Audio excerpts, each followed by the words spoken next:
Welcome back, friends. I hope you are well. I am encouraged by your likes, but you haven't subscribed yet. If you are enjoying these stories, please smash that like button and subscribe. We left off with where Professor Emma Grant had been kidnapped. Let's continue to see how this unfolds. Detective Solano stared at the footage and felt cold rage flood his body. Before taking her, two masked men threw something in the bushes beside the door. Now they hurried back to find a balled-up note. The note said that the professor has something that belonged to them. Return it and she'd be released safe and sound. At the bottom of the note was instructions to wait for a call at the public phone booth near the entrance to the student union. We've searched her apartment and her office. If Rivera passed her something, I can't imagine where he'd put it, Paul said. Earl looked up suddenly from the note. The only place we hadn't searched was her car. They rushed to where Emma had parked. She had parked it in plain sight, where it was under heavy guard. Paul took one end, while Earl took the other. They searched every nook and cranny and came up empty. Then they got in, flicked the switch to unlatch the trunk. The trunk was clear, under the seats in every pocket. It wasn't until Earl opened the glove compartment that he noticed a pair of black gloves. They were huge, too big for Emma's small hands. The gloves felt heavy, each finger rigid. Earl overturned one glove and 5 silver tubes fell out. What do you suppose are in these things? Asked Paul. This, my friend, is what is going to get Emma back safe and sound, Earl replied. They ran to the phone booth to await the call. Paul stood guard while Earl stood poised, ready to pick up. And meanwhile, the van had stopped and Emma heard the door being opened. Someone took hold of her arm and she stopped crying. She was led inside where it was warm, then told to sit. She was pushed onto a cushioned chair.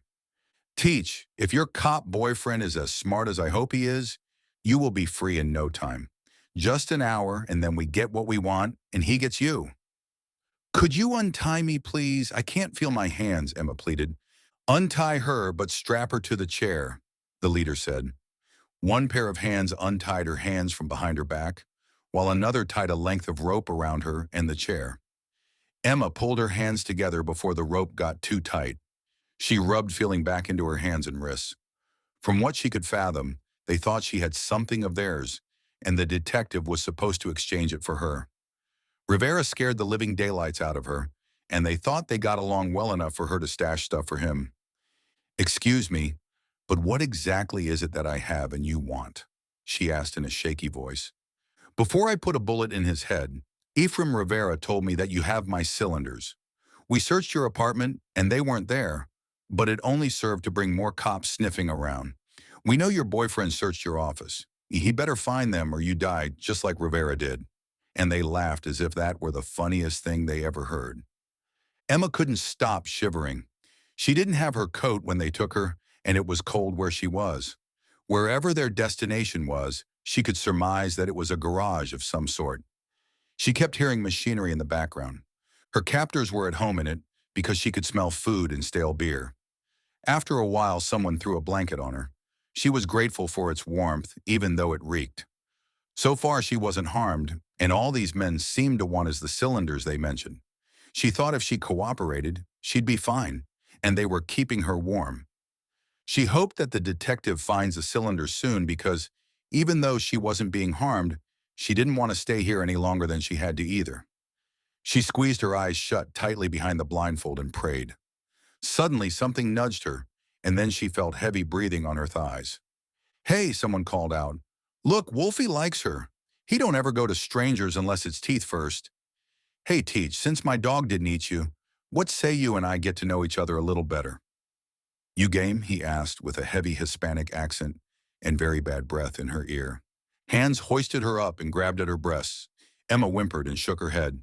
Hey, asshole, take your hands off her, the leader said. It's bad enough we snatched her. You want to add rape to it? Don't go losing your head and shit. We've got a good chance of getting out of this without having cops breathing down our necks. So be cool. Her assailant released her and Emma slumped back down into the chair. She was thankful that someone was thinking straight. Whoever he was sounded educated. He was all business, and he seemed to have a very tight rein on his associates. Paul Derrick blew his breath on his hands and turned on the heat. He was wired, and he knew his partner was too. What was supposed to be a routine drug bust has turned into a horrible nightmare. There was a lot they hadn't foreseen. Rivera, it seemed, was trying to branch out on his own, and that had gotten him killed. What was in those cylinders was almost $1 million worth of silver. For the past 6 months, this drug had been causing havoc on New York City streets. It was more lethal than crack cocaine and the high instantaneously addictive. More than 60 have died because apart from the intense high silver killed, it acts instantly on the part of the brain that controls breathing. Silver floods the body with dopamines and adrenaline and cortisol, then breathing becomes erratic and the heart pumps harder and harder until it can't keep up with the demand. They recognized that what they had in the cylinders was silver in its rock form. Earl understood the magnitude of what they held in their hands. If these cylinders didn't go back to their rightful owners, the phone rang and he rushed to get it. Solano here. Good detective. I believe by now you know what this is all about, so I won't beat around the bush. Do you have my cylinders? A distorted voice asked. Yes, I do. Where do you want to make the exchange? Detective Solano asked, trying to speed things up. All he could think about was how terrified Emma must be. Not so fast. I have some very important people to meet with first, and then I'll let you know where to deliver them. Rivera tried to get greedy, and that put me in a very embarrassing position. I have powerful and dangerous people to placate first. So tomorrow at noon, I'll contact you here and tell you where to deliver my property and, Detective, don't play games. My life is more important than hers. The line went dead. Earl hung up and kicked the booth. Shit, shit, shit. This is so bloody frustrating. They intend to keep her overnight, and she must be so frightened. Earl kicked the booth some more. Paul reached around him to pull the recorder they'd attached to the phone. They've a recording of the call, and they had all night to analyze it, and maybe they could figure out where Emma was being kept. They returned to the station to find the Special Investigation Unit had taken over. Some hotshot suit told them they had to cooperate, or they were out. Earl lost it and punched the suit in the nose. We've done all the work, and you think you can just waltz in here and give us orders? He snarled. Paul grabbed him, putting up his hand and gesturing to the suit that he had his partner well in hand. You control him, or I'll see to it that he is locked up until this is over, the suit threatened. He glared at the other cops, staring and laughing at him. Paul dragged Earl into the chief's office. Hey, man, I know this is foul, but you've got to keep your head. Do you want to take the chance of them messing up? They don't care one bit about Emma, but we do. So get it together.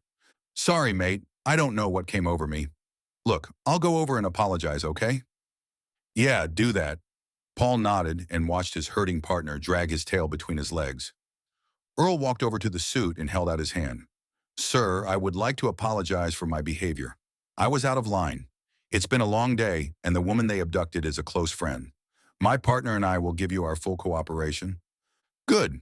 Now, if you're over your little snit, we can listen to the recording of your conversation with the kidnappers, and you may address me as Agent Stillwell.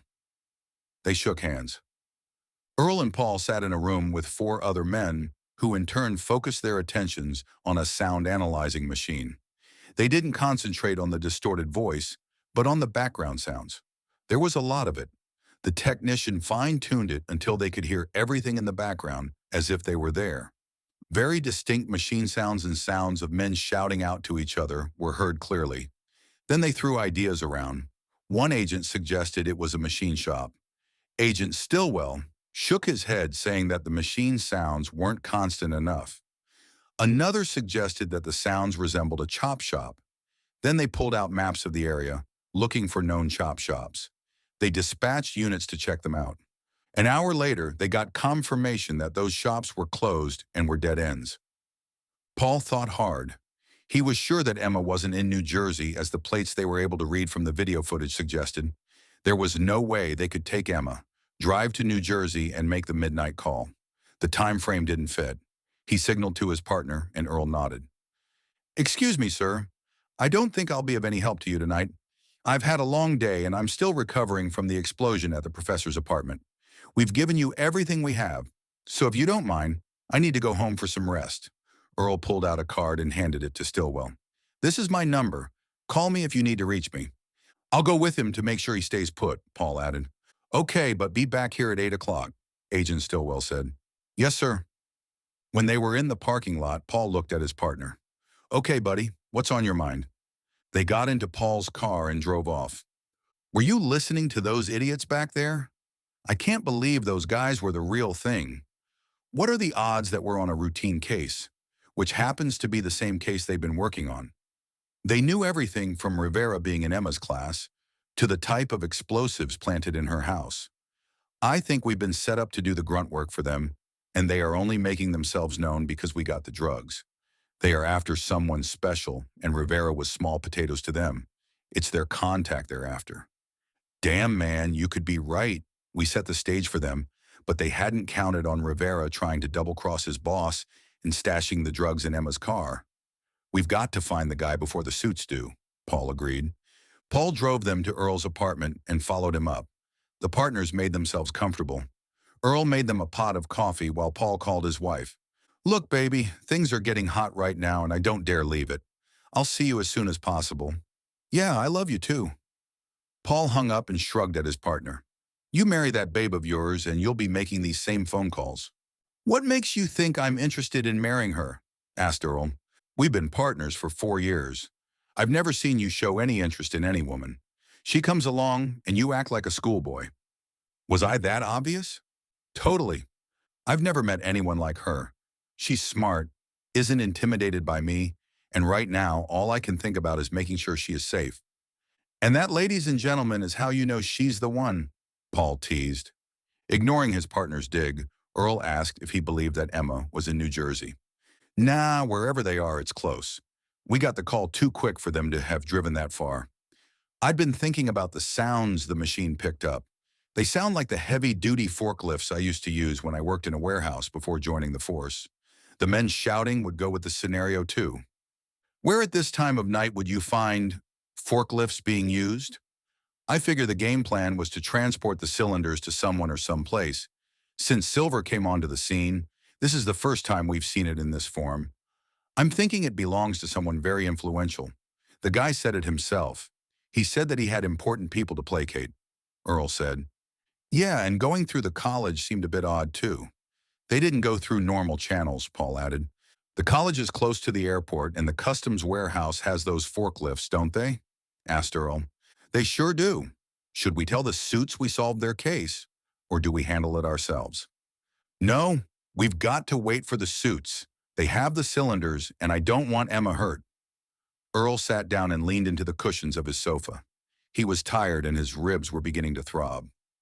Paul looked at his partner.